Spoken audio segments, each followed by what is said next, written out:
Yay! Again, if you didn't see the talk earlier, my name's Vic Feasy, and I'm absolutely delighted to be guest hosting on behalf of Chris Carpinetti from Radicast today. So, taking us from Paris to Prague and even the inner workings of a dark alchemic secret society, Tomb Raider: The Angel of Darkness is undoubtedly Lara Croft's grittiest adventure to date. Celebrating an incredible 20 years, please welcome Jonell, Elliott, Loren and Murti Schofield. Welcome out. Hey! Hello guys! Hi Victoria! How is everyone? How are you all? Hello. Feel free to grab your mics. I think you might need them. Yeah. Perfect. So, Okay, sound level? Yep. there we go. We all good? Can you all hear us at the back? Perfect. So, it's astonishing that it's been 20 years since The Angel of Darkness was in production. Going back to how do you feel about that, first of all? Old. Very old. You've not aged a day, what do you mean? Do you remember your perceptions or impressions of the upcoming game before you began to record your lines? Did you know anything about the game, and how aware of Lara Croft and Tomb Raider were you before becoming involved with the series? Well, me personally, I was working in the West End back in 1996. Yeah. I was appearing in a musical called, well, it's Elvis the Musical, all about his life. Nothing to do with Tomb Raider at all. Yeah. And I was sharing a dressing room with a girl called Shelley Blonde, who probably a lot of you all know and love out there. Yeah. And yeah, we were both doing voiceovers in the day and then performing at night. And this one particular afternoon, Shelley came in and was very excited that she just landed this role. And I was like, tell me more. And she said, I'm doing this computer game. And I suppose computer games, you know, were on the rise at that point. I myself had done a couple of games and, you know, we were sort of, you know, very excited to be involved in that industry. And she said, yeah, I'm going to be playing this really big role. This girl called Lara Croft. She's got a lot of attitude, really ballsy, and you know, we were really pleased for her. And then, of course, it just went stratospheric.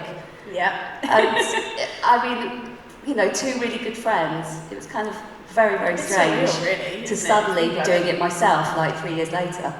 Yeah. I mean, what are the odds? How did she feel about that? She was all right about it, actually. Yeah. Thank God. I did call her and say, look, I'm going to be taking over one of your old haunts. Yeah. But she sent me her best wishes. There was no hard feelings. No. Lovely. So, Jonell, you were cast in the role of Lara Croft 2 games before The Angel of Darkness. Could you, you know, you and Eric, tell us about what the casting process was like for you? Did you have very different experiences of that? Well, I'd also done the last Revelation and Chronicles. Yeah. And that came through because I'd worked with this producer called Phil Morris. You remember Phil, don't you? Yes. And I'd been working on 2 games with him. I did City of Lost Children and played the very young Miette, 7-year-old Miette. And then I'd also done Dr. Moreau's Island, and I played Dr. Moreau's wife. So, you know, he was familiar with, I suppose, my tone, and thought I'd be, you know, perfect for Lara. Mm-hmm. And my agent said, yeah, they want to see you, you know, they are looking at more well-known people. Obviously, I was just some jobbing voiceover artist. And, you know, I just kind of thought, okay, I'll just, you know, just see how it goes, give it my best shot. And then a couple of weeks later, they told me that I got the role. So, yeah. Amazing. Yeah. But that was, you know, a lot different to what we did, because I was just going in on my own in the studio, very solitary. But, of course, when we did it together, we got to muck about a bit, didn't we? We did. I mean, I don't know if anyone has seen the pictures in the early days in the studio, but you could tell with the 3 of us there was a real camaraderie. Well, actually with everybody. Yeah. I think it was the way Murti set it up so that we could actually really work on the characterization together and kind of come up with, you know, a really good relationship. But I think for me it was different. I think you kind of hid from me what it was that I was going up for from what I remember, and had to just kind of send in samples first before I was, you know, okay, you tell me, I can't remember because you were Well, I tried everything I could think of to get Eric not accepted because I just thought he was terrible. No, it was great. I listened to these audition tapes, and your voice stood out. You know, really, I thought that's exactly the voice I want for Kurtis. That's brilliant.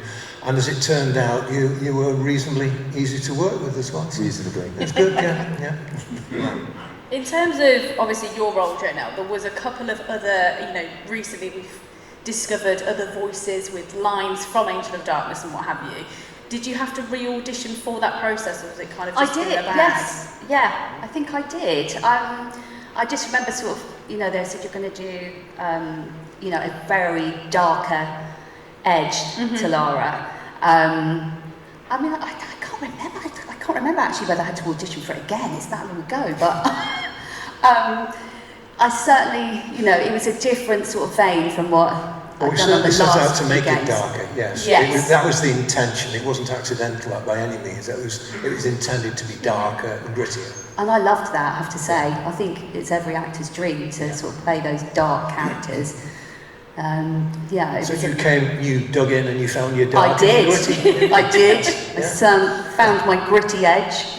And what was that like for you as well? Because obviously, in the last revelation in Chronicles, she had that sort of playful edge to her, whereas obviously in Angel of Darkness, she's gone through a lot of trauma, and she's definitely a lot shorter with secondary characters than she has been as much in the past. What's that like for you as an actor to kind of get involved with that? Oh, it's so brilliant. I mean, just to, get the meat there. Yes, yeah. Tell the boys what to do. Yeah.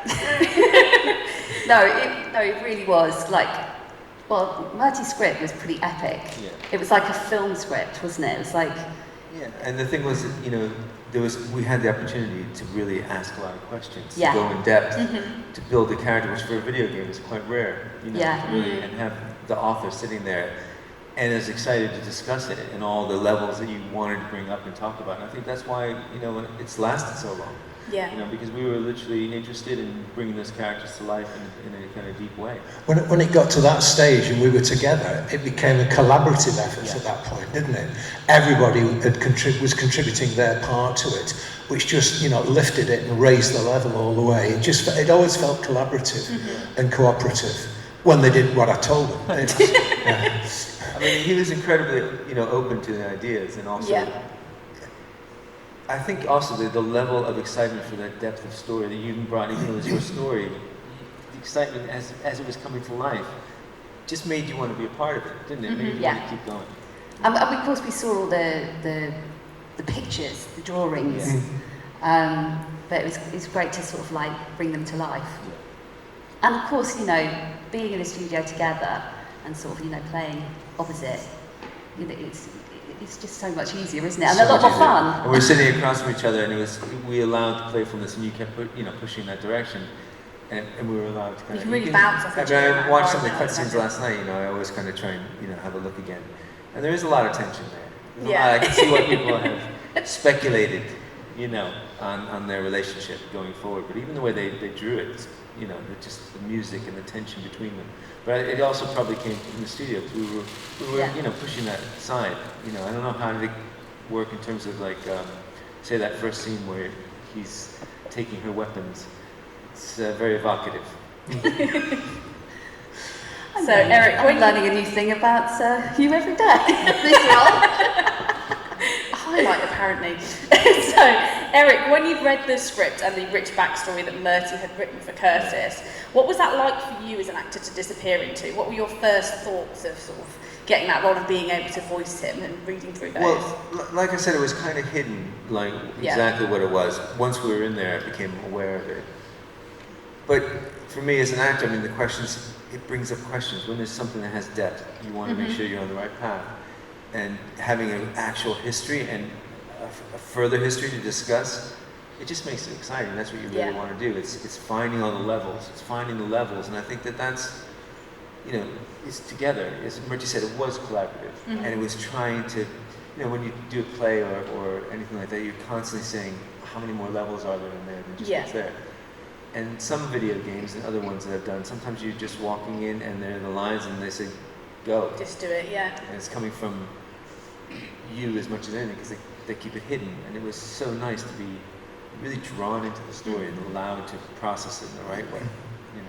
And I know I said this earlier, and I said it last year in Derby, but the actually hearing the performances that you gave, and Joss Ackland and all the other people, but particularly, you know, the two of you, hearing you give those life to those lines was the best experience I've ever had in my creative life. And I still thank you for that, the pair of you. It's The just characters fantastic. were so well written as well. But you gave them well-rounded. you gave them something really extra and a lift. So I'm always grateful to you for that.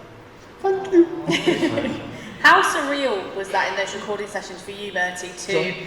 How surreal was that for you in those recording sessions to sort of see Jonell and Eric as Lara and Kurtis? Did you have that moment of like, oh God, everything I've been doing on the page is just thrown out in front of me? Well, I had very clear images in my mind of the way I wanted it to be. I had very clear idea, but what happened in the studio just made it, it just so much better. I mean, it was absolutely fantastic. I just keep saying this. It became something quite different and very much more powerful than I'd envisaged, and I'd seen it as being really, kick-ass stuff. But it just suddenly became something else. And again, an acknowledgement to Joss Ackland, who's not with us anymore, passed away recently.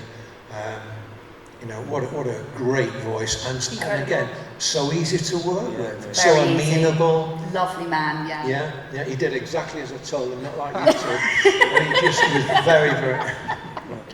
So obviously just going back from obviously what you just said, Eric, when you've been in recording sessions before and it'd been just read them and go, was there quite a lot of wiggle room in terms of the characterisation for that in the studio? Were you able to kind of just have those lines, really run with them and kind of see where the scene took you? Yeah, I mean, I think from what I remember, we rehearsed it quite a bit. We really, we rehearsed it as if it was a play. Definitely. And we got the most out of the scene, found all the levels in it, and then recorded it. We were lucky to have that chance to do that. Yeah, really lucky.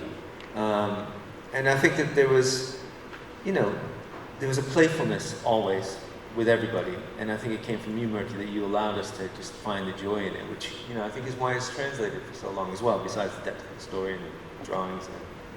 Definitely.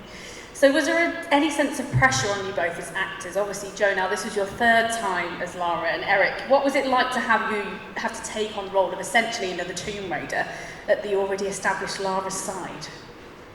Well, for me, I think I obviously was like, oh God, I want to keep this part. I've done it for 2, 3, maybe it will go on a little bit longer, but 3 was great. Yeah. I'm very grateful for that. But yeah, I think particularly with Murti's script, because it had that darker edge, I felt like I had to sort of like work on that a little bit more. But like you said, it sort of came organically as we were doing it. Yeah. Like we'd rehearse certain scenes and then we'd just go for it. But I mean, we're used to that, aren't we? Like just kind of getting in the studio, doing it off the cuff. Yeah. Some things work, some things don't. I think it's some weird, because you've already established the character the way you're playing it, but I think also somehow we brought more of ourselves because we were thinking the roles out. Do you know what I mean? Sometimes you have to jump on something very quickly, and that becomes the character. Whereas this, we were able to kind of really, scratch the surface. I mean, for me, to answer your question, after the game came out, I became aware of what the role was. I don't think I was really aware of it in the sense of, because of the potential of where it could go. Yes. And when Murti and I had talked about it and all that kind of thing, because the game never went to, for me on one side, there was a disappointment that you weren't able to play my character in the way that had been, not promised, but had been potentially talked about. So in a way I was kind of like, oh okay, that didn't happen. And it wasn't until really that the game kind of picked up this fan base, and once I realized also, I think I told this story before, but there's a Kurtis Trent estrogen brigade, and I think there's someone here from that one. I say hello. They found me on a music website I had when I had put out this album. Yeah. And I started talking to them, I was nervous at first because I never ever dealt with anybody. It was the early days of websites. And Savannah Cortez actually became a fan of my music, and their interest through my music from Kurtis, which then led her to actually building my website. And then I realized how creative they all were. And then it made me realize also, which led me to the world of the fans of Angel of Darkness, and just everybody was an artist or had something creative inside them that was triggered by this game. And I became kind of a fan of the fan base, if you like. And now led me to actually working with them together, which has been fantastic. So, did I answer your question? And part of the original brief as well, part of the original brief was that Kurtis Trent was designed as a spin-off character. The original, one of the original ideas was he would have his own game. But again, you know. Yeah, so that was a little disappointing. Murti built me up to have my own game, and it never happened. So I've just kind of bugged him for 20 years after that. I managed to put a stop to that, you know. So he's awful. Don't give him his own game. So take us back to those recording sessions. There were a great deal of lines for both characters. Obviously, we had the added extra dialogue options as well. How long did they take to record? Because obviously back in the day, it was kind of in, session out. I think that would have been a little bit different this time around. We did a pretty intense week, wasn't it?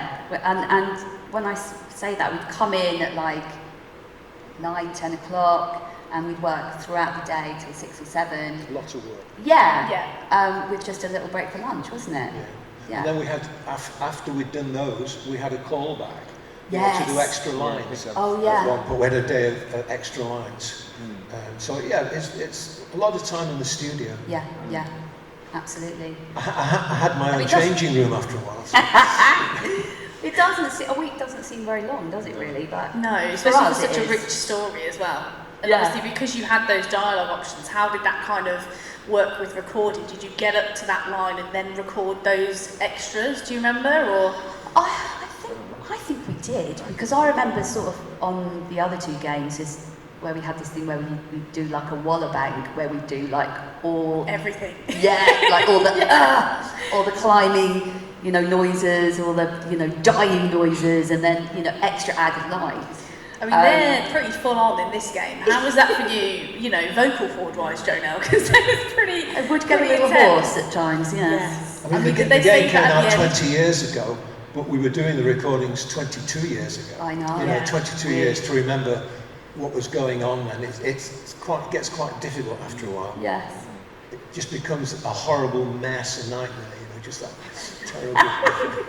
It feels like a couple of lifetimes ago, really, though, doesn't it? It's a long time. It's a long time. Yeah. So obviously we touched upon it earlier, but last month we heard the incredibly sad news that the legendary Joss Ackland had passed. What was that like working with him and seeing him bring, our favourite villain, Peter Van Eyck, to life in those sessions as well? What was that like? He just had such a commanding voice and a real presence. I remember just sort of being a bit in awe of him, like I was sat right next to him, and I felt like I learnt a lot. Yeah, me too. As an actor. Well, he was so experienced, he was older, so he was, and we were such young actors at the time. It was kind of, it's just the weightiness of it, he brought it, completely controlled those sessions, Yeah.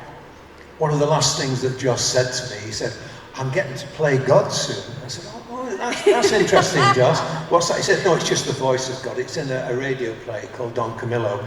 I said, oh right, I'll listen to it. I never did get to hear it, but he got to play the voice of God. He kind of looked a little bit like God at that stage as well. I was going to say, doing a voice of Eckhart, which has such presence, I think God is probably the only next step, is it not? Next step. So Murti, can you recall any particular fond memories of those recording sessions? Me? Yes. Any particular? Yeah, was there a specific day in mind that you think, that was such a peak day in those recording studios? Nothing stands out except, as I say, the thrill of hearing these really ultimate voice performers just bringing everything to life. That's what stays with me, and that was consistent over the whole period. All the other actors who came in were very good as well, and full credit to them and everything. Kerry Shale. Kerry Shale. Kerry Shale, yeah. Yeah. He's very talented. So were you all in there at the sort of same time, being able to bounce off each other? So with that, was the atmosphere quite electric rather than having to just sort of do those separately? I think we had a lot of giggles, didn't Yeah. we? The pictures definitely illustrate that. We're all around the the, studio. all around the table, and it just, being able to just look at each other makes a huge difference. Yeah, you can definitely. imagine. We had so much fun together. This is only the second time we've been together in 23 years. That's how much fun we It's had. crazy to think Yeah. that. That's That right. is It's been a mad. long time. Yeah. So in those moments, was there much interaction or input from the developers at that sort of phase where you kind of just free reign, kind of go? I mean, they were there, weren't they? They were present. Yeah. They were, but Murti really ran the sessions. From Yeah. what I remember. They gave you free reign, pretty much, didn't they? I mean, I don't remember them Well, they stepping did. on anything. To be honest, they didn't know what was going on. You just said, trust me. They bought this thing in a bag, and they didn't really know quite what it was. And I opened the bag, and all this stuff came, and it was like, oh, just let him get on with it. It's like, that was the feeling. It was like, oh yeah, leave it up to him. He'll we hope he'll sort it out. But yeah, there wasn't much interference at all. So you can kind of just dive straight into that character. So, Jonell, you were Lara Croft at the time when the Angelina Jolie films were out and she was portraying her. What was that like for you, sort of seeing her on the big screen, knowing that you were Lara at the same time? I thought she was perfect casting, I Yes. have to say, and I thought, I remember seeing her in films around that time and thinking, oh, what an incredible actor she was. Physically she looked the part, and, she had that depth in her acting abilities. And I did hear, which was, that's a lovely little thing to hear, but apparently she did listen to my voice and Shelley's Yeah. to get the accent. I think she listened to you, Shelley and Judith. And actually, Judith, to yes, get it- sorry, to and get it all Judith. down. So Yes. lovely what's Judith. that like, knowing that Angelina Jolie has sort of sat and studied It's your vocals kind for of this surreal. performance? It's very flattering. Definitely. But yeah, I think it was a good time for Lara in that realm. Definitely. So, 20 years have flown by. Murti, we spoke a little bit about this earlier, but have you all had much interaction with fans in this period? What's it like for you to be here, reunited again and sitting in front of all these fans? Well, Is there anybody out there? Yes. Give me an A, give me an O, give me a D. Angel of darkness. There are people out there. I can see you. I can't really say anything. They're there. Blinders are back. Yes, is the answer to that. On Instagram, funnily enough, in the lockdown, I'd been on Instagram for a few years, and I kept getting really sweet messages Yeah. from the Tomb Raider community, sort of saying, oh, you're hiding, come out, we want to play. I sort of thought about it. I thought, you know what, I'll set up a little Instagram just for the fan base. Yeah. And it's been wonderful connecting with them all, and that they're just, it's like a family. Yeah. Yeah, they're a lovely group of people, and I've keep in contact with them Yeah. all the time, really, because I answer messages like practically every other day. I like to answer everybody. No, I don't like to leave people hanging. You're not on Instagram though, are you? No. Why not? Well, you didn't answer my messages. I sent you. We need to bring him back into... But it's a different fan base. It feels completely different. Yeah. I mean, Jonell probably feels the same way. Different sci-fi things I've done. It's a very different kind of fan base, and it's a comfortable, creative fan base that makes you kind of want to be a part of it. And there's also people who are doing these spin-off things that are artists in their own right. So you kind of you think, wow, how incredible that they've taken this and run with it in their own way and become an artist in their own thing. And that interested me from the very beginning, and which we'll get to later on. But it actually inspired me, and also working with Murti again, to try and do something with that and kind of create a kind of fan creative space that becomes its own studio. Yeah. Ideally, if we get lucky. Well, we have done lots of spin-offs, haven't we? Well, we wouldn't be here. I've done Derby. Yeah. Derby. They do that every year for the fan base. And then I've worked with Ash, who's here today. We did like a little spin-off story. He's out there somewhere. Hello. Down front. So yeah, lots of nice things have come off the back of it. Was it it's sort of really like enjoyable. being... Sorry? Just what was it you did with Ash? Just as a matter of interest. Didn't you see it in Derby? Oh! Did you see it? Of course you Go on, did. no, give it a plug. Well, where's Ash? Maybe he can give it a plug. Down there, down It there. was El Hauer. It was the story of The Last Lara's, Revelation. Yeah, the desert continuation. period when she was just lost between the tombs and turning Yeah. up in Paris. And Ash did a really great video of that with art Amazing. by Jasmine Steiner and Yeah. Incredible. voice. Really, really good stuff. So yeah, see that if you can. Yeah, Yeah, no, definitely that do. was It's a lot of definitely fun. bridged the gap very nicely. What's that sort of like in, obviously it's an online sense, can be a little bit different. When you see an audience of people and fans, what's that sort of, is that quite a humbling experience for you after all these years of playing these characters? Yeah, oh no, it's lovely. I mean, it's a real novelty for me. When people come up and say, "Can I have your autograph?" I'm like, "What? Who am I?" But you kind of forget, don't you? But I think with this as well, this game seemed to not only inspire but change a lot of people's lives. Yeah. It also, I think, came out at a time, especially even in Eastern Europe, where things were suppressed, and this game seemed to change people in a way that, so talking to people and finding their own personal stories and how the game has affected them, it's been quite amazing, really. It really kind of, it's humbling in a way. You know, you just think, wow, how lucky to be a part of something like that that's actually affected people and changed the course of their life. You know, and I don't think that's true in many games. No, really. I don't think there's been such a big impact, especially with this particular tale. Yeah. It's so wonderful to see that so many years later. So, what's to come? What's happening in the future? I think there's a little collaboration in the works, I've heard. Before we do Tell that, me more. Can you say 2 words? Can you say the coconut Murti's asking me to say some of the Lara lines, the famous Lara lines. If I had a coconut for every what? No, what is it again? He's bought the coconuts as well. I love it. He's got them in his bag. You unsavoury little runt. Oh, you unsavoury little runt. Perfect. I feel stronger now. Yeah. Iconic lines, guys, iconic lines. So yeah, with the collaboration, what can we expect from that? I've heard a little whisper at the mill. Well, I would say the interesting thing, and it comes from those questions about when we were in the studio, you know, we had such a good time, then Murti and I became quite good friends. Yeah. And we kept talking. Not terribly good, just, you know. It took 15 years to become good friends. But, you know, we kept talking about, I guess it also led from where the Kurtis story started. I think those conversations from where the Kurtis story could go, what he had in mind. And then he had told me about the Shadow Histories, which he wrote. And I read it and I loved it. I absolutely loved it. And, you know, he of course, when he published his first book, had a lot of interest in it. And I just thought, well, I'll let someone run with it because what do I know about anything? And over the course of that time, I started making my own projects and kind of having meetings and thought, I came around to Murti again, and by the time I was in a better position, I found that the titles were still available. I mean, we'd been still seeing each other, doing stuff. And I said, shall I have a go? See if we can make this happen? Yeah. He stupidly said yes. And, sorry, Yes, there have been comments about how you know, Shadow Histories is a follow-on from Angel of Darkness, but actually it's the exact opposite.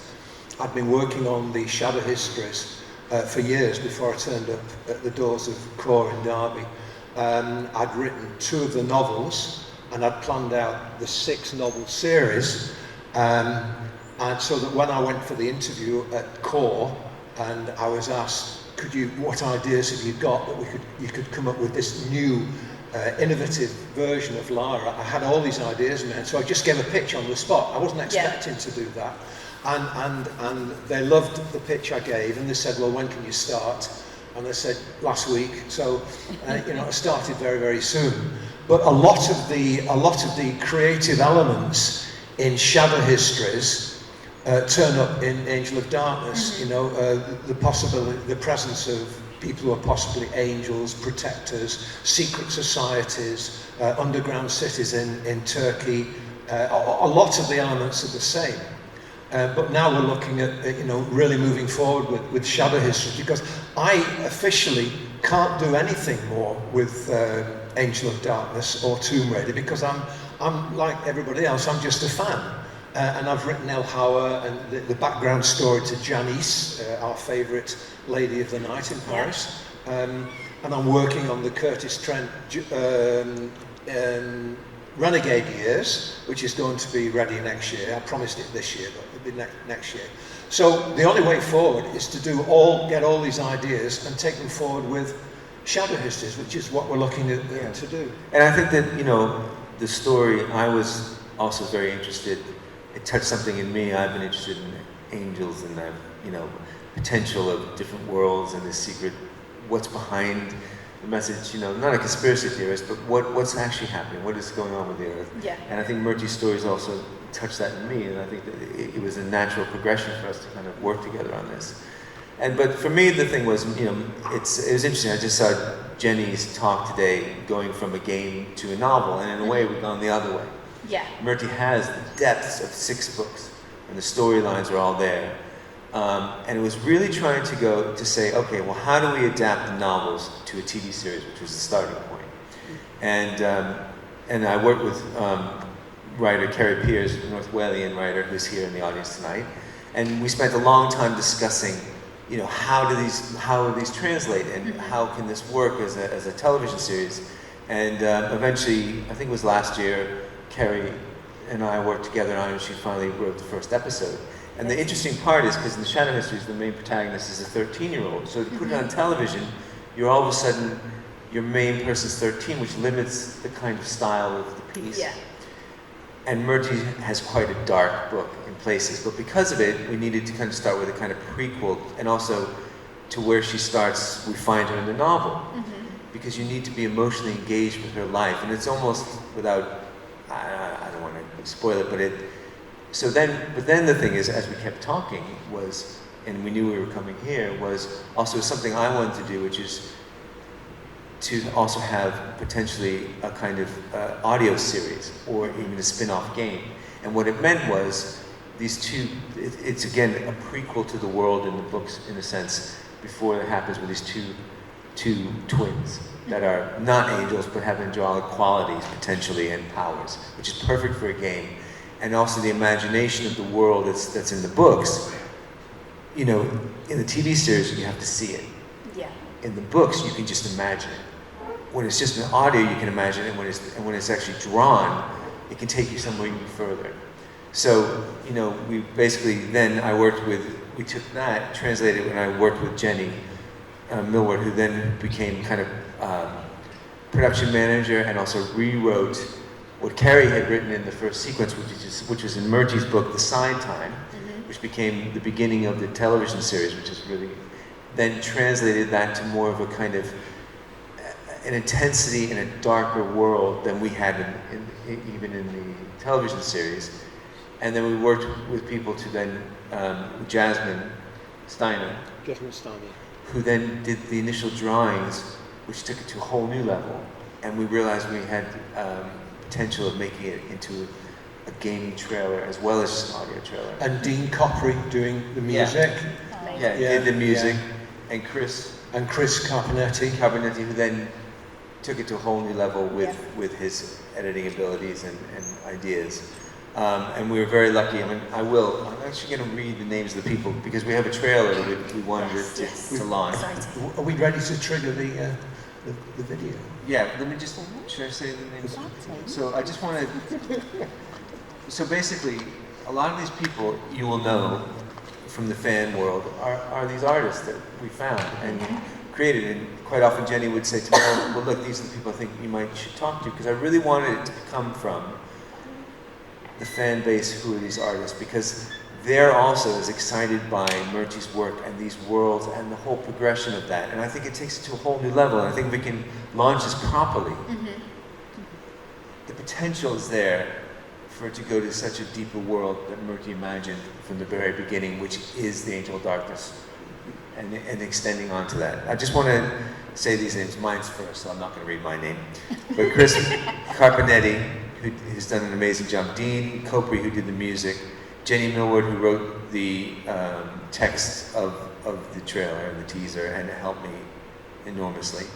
Jasmine Steiner, who did the drawings, the concept drawings, and worked with Murti and myself, but mostly Murti, on getting exactly what we've been looking at, which is amazing. Again, one Collaborative again. Collaborative, yeah. But one to have already worked with Murti and Kerry to translate it into a visual world, and then also Debbie Ash, who's an artist and a designer, did this amazing lookbook for us, which was the beginning of translating into a visual world, and then taking that, being able to take that lookbook, which was that, and translate it now to the gaming world and to that kind of imagination was, for me, and I think Murti, was extremely exciting.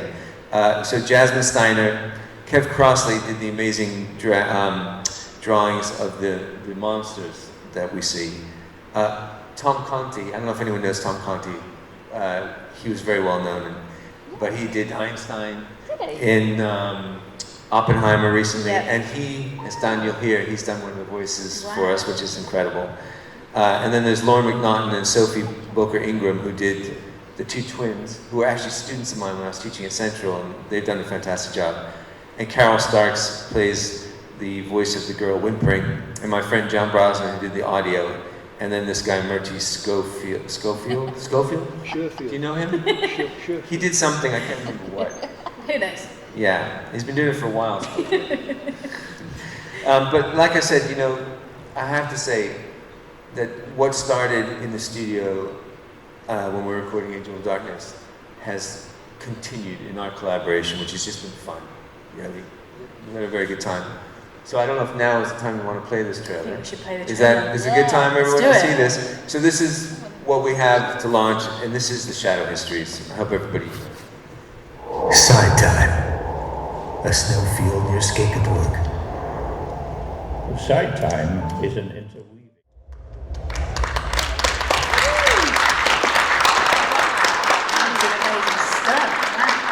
You have been busy. Yeah, a little bit. Last 2 weeks have been a little bit frantic, but you know, that's the way we like it. But I mean, the thing is, for all you fans of Angel of Darkness, you know how frustrated you were when the studio didn't pick it up and carry on going further, how they stopped the game at a certain point, weren't able to move forward, which has kept your artistry and interest going. And all I ask is, for those fans of Murti, if you're interested, is to keep this fan base, to prove to these gaming companies that it's the fans who should be signing the kind of work that they should be out there. The thing that excites them, if they're not seeing it, that they want to generate it from within. And it's an honest thing, because we're all the fans of Murti's work, is to help bring that to life. So I hope you enjoyed it. It'll probably be online again somewhere. But it's been a real pleasure to be able to work with all of you, I have to say. It really has. So I think we have a little bit of time left to open the floor up to some questions. So does anyone, I can't really see, does anyone have any questions they'd like to ask? Oh, I can see everyone there. There are people here. I can see Jenny. Do you want me to come down there? I can get down there. I'll come down.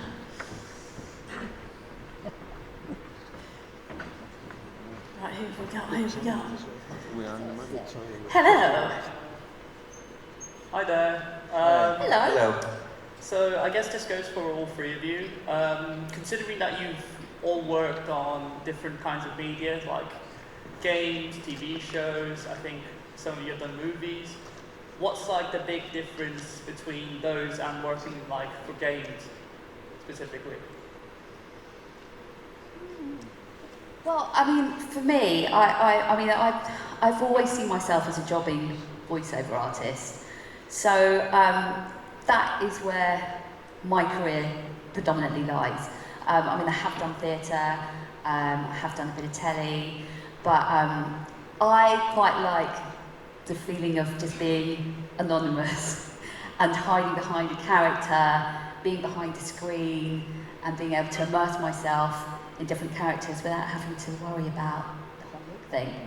I don't know about you. I know you've done quite a lot of acting. Well, I would say there's a freedom, because you can be, well, it depends. Some of the games now, they take your facial features. But in the games where you don't, it's a freedom to use any imagination you have. You can be anybody. It doesn't matter what you look like. As long as you can think it and create that vocal sound, you can be that person. That's true, because I mean, when I think of like cartoons and things that I've done, I play grannies, kids, you know, we've done different accents and dialects and stuff, and yeah, I mean, it is a lot of fun, isn't it? 'Cause you can Yeah, it's play a really fun. whole variety of characters. Yeah, I mean, it's exciting. There's a freedom in it. However, saying that, a lot of the times they keep the game from you, so you don't actually know what's going to happen, because it's so under wraps and it's such a big deal, and anyone can hear about it and freak out, which I get. But you're not really allowed to ask questions, which is why I think this was so different, because that's what it is. And you have to figure it out on the day. Sometimes it really varies per studio, you know. But I think that the thing is, you know, with filming stuff, you always get that rehearsal time a little bit. You still have to find your performance in your caravan in terms of emotionally, and then it's collaborative on the floor. Whereas quite often it's more responsive sometimes. You know, they say do it like it's like you have 400 lines to do in 2 hours. And you have no idea what the scenarios are. Only the person who's directing it is visualizing it. And they'll say, oh no, this is what happens. Say it like this. Now say it like that. You know. Sometimes you go in and you're playing one character, and then they say, all right, can you play another couple of characters? Yeah. Like, they just throw them in, and you just have to think off the cuff, don't you? Which is also exciting. Yeah, it's also exciting. It's fun. But also in terms of voice work, if you want a real treat, we've already mentioned Jenny Millward's novelizations of The Angel of Darkness. She's done an audio version, which I don't know, you download or listen to, Jenny? Yeah, I listen to it on YouTube. Listen to it on YouTube. Yay. Listen to that, that's a real treat. I'm gonna listen to that an on the way audio home. version of the Angel of Darkness. And there's the actors in there who are doing us. They sound very similar, but eerily at times. I was thinking, did I do this? No, I didn't. No. Great question, thank you. Chris, come on. You've always got a good question. If you'd all sat closer, this would go a lot easier. Are you okay? My question is that originally this game was supposed to be a trilogy, so it's for all three of you really. Can you really speak up? So Yeah, okay, sorry. great, thank you. With the game supposed to have been a trilogy, if they said, we've made a big mistake, we want you all to come back, we want you to finish this trilogy, would you go back and do it all over again? Say yes. Definitely. Yeah, in a second. Definitely. I wouldn't. What? Yeah, if you two said yes. So stubborn. Yeah, no. It would be amazing to do something like that. Yeah. I'll grab it with both hands. Yeah, totally. Yeah. Any more questions? Oh, at the back. Oh, you're testing me today, guys. Oh my God. I'm coming. I can't run because I will actually fall over, and that's just going to be on camera. Oh, you can wish me, thanks. Right, recently there's been a bit of a scuffle over in Hollywood and stuff with AI generated voice actors and stuff like that. Scary. Yeah, it seems pretty scary, but at the same time, how does that make you feel about your job security going forward? Sorry, what's job security? There isn't any job security there in isn't. our profession, is there? No, Like- it was interesting though, because I heard somebody talking about the writer's strike, and they said the thing that the writers had done was they qualified a director and a writer as a human being, and that was part of the deal, and that's not true of SAG, which is worrying. That although they came to a conclusion, they didn't define an actor or a voice artist as a human being. And I think I was listening to this woman who was talking about it, who said basically if they don't do that, it's never going to solve the problem, because they're always 7 years ahead of where the industry is. I do have a friend also who was approached by a Chinese client who offered him, I think, £5,000 for his voice forever. Oh my God. He turned it down. I said, "You're crazy. You're going to take it anyways." Yeah. Scary. Any more questions? Oh, Good down question there. though. That's it, you keep going across, so you've got further to No, run. it's fine. Get my steps in, guys. It's all good. What's your question? After working on Angel of Darkness for so long, how did it feel about the drastic kind of shift in tone to Legend, where it was very light-hearted? Like personally, as seeing it from the outside. Is that for me? Or any of you, Oh. really. No, can you, sorry, darling. Didn't can you catch repeat any of that? So, after working on Angel of Darkness for so long, how did it feel seeing the shift in tone to Legend? What, with the new Laras? Yeah, with the new Laras. Yeah, well, I mean, she moves with the times, doesn't she? I mean, I'm not a gamer, so I can't say that I've really watched the other actors' performances. Because I haven't seen any of the games. No. I don't play games anyway, so I haven't seen any of the games. I just do the voices. So I don't know. That's difficult to say. But I mean, everybody has their favourite interpretation of it, don't they? I do think it changed once the movie came out, because then, before, when the game was there, it was based on her and the game, and then the movie character became based on the game. But then the game kind of became based on the movie character, because it had to fulfill that new fanship that was bigger, potentially, than the game itself. I think, is what it felt like to me. All the different versions have got their fans, and they're all completely valid, equally valid. You take your pick. You might prefer one over another. You might prefer the Angel of Darkness. You might prefer pre-Angel of Darkness. It doesn't matter. They're all equally valid, and then they're all the efforts of very creative people who are doing the best work that they can do. So I don't see why they can't all coexist and be equally valued. There's no reason to sort of having all this conflict about which is better. But it's also what you mean in the end is, I like that one better than that one, and you're wrong. I mean, that's basically a lot of that's how we usually work, isn't it? But I think the thing is that also it's I mean, you're the people who play the game. What do you think? Because are you comfortable playing all of them and they all work for you on the same level, or is it about the gaming technology changing that makes it more interesting? No, I just really like the character anyway. It's more about the fact that there's Lara Croft, that more than anything else. And how has it changed for you? It's gotten less kind of like when everything was very Buffy the Vampire Slayer and very raw, very headstrong. It's now more softer, real person-y, which is fun. But it's more like the namesake, which is great. I had a thumbs up. Yeah. Thank you. Well, she has got more kind of realistic, hasn't she? I mean, obviously, with the animation and everything as well. So that's got a lot to do with it, hasn't it? It does change it, because it becomes less of a cartoony type character and more of a real person. But I think that's also what I think people like about Angel of Darkness, is considering the limitations of the technology.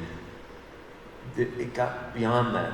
The whole Paris Noir style, the style of it, and the kind of relationship, even in the way that they interacted, is still very impressive. It holds it, which is interesting. Lovely. So I think we have time for one more question. Okay. Hello. Oh. Here you are, my friend. You young one. Have any of you actually played like a gameplay of like any of the games? Oh! What have we played? Yeah, have you played any of your own games? I don't play any games. I have never played games except that bouncy pig one where no, I don't play games. I study them, I help make them, and I keep myself informed about what's going on. But I don't have the time. I'm too busy creating other stuff all the time. But I don't disparage people who do play. It's a great way to have fun. I have played. I tried playing Angel of Darkness when it first came out, and I think I had it on my Mac. It was when it first came out, and I just couldn't get past the first level to get to the cutscenes to see what we had done. And so I had to ask my son, who I think at the time maybe was about 9, and he got me, and I thought, oh wow, this is cool. And I have been able to play the Nintendo stuff, But I really, really wanted to be able to play the games as it progressed, PS4 and stuff. And I don't know if it's generational. My hands don't seem to want to work, and I just feel like I'm like this. Like that. And I would love to be able to play. My hands just don't work that fast. I didn't get to see the environments in Angel of Darkness until I was with somebody who was playing it and watched them play. And I thought, oh, well, these environments are really good. Yeah. You know?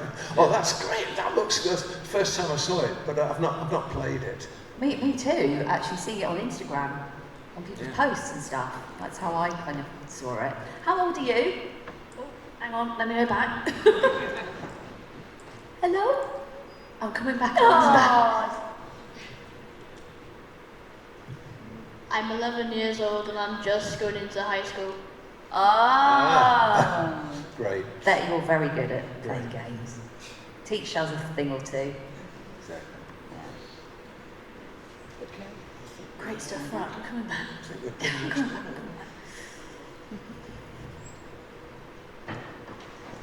Okay, wow. I think that's all we've got time for now. So, thank you so much to Eric, Jonell and Murti. Thank you, everyone. Thank you. Thank you, guys.